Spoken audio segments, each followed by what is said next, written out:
Hi, I'm Devin with Swisher Contract Manufacturing.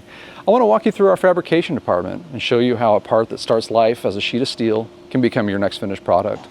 We recently added a second laser, which is going to be our 6,000 watt Mazak, to our original 4,000 watt.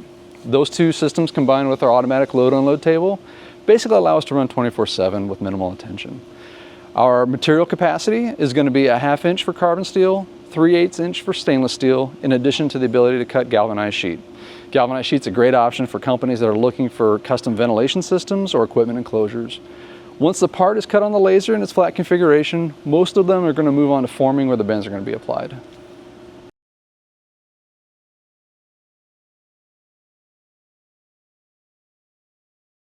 Our latest addition to the forming equipment is going to be the Safan Darley E-brake, which utilizes Wela high precision air bending tooling. We also use bottom bending for the various parts that we manufacture based on the need of that part. Our preferred process is air bending, since it provides the benefits of lower stress on the part, lower tonnage requirements, and lower cycle times. To get your part started with us today, give us a call at 660-422-6020 or visit us at swishercmfg.com.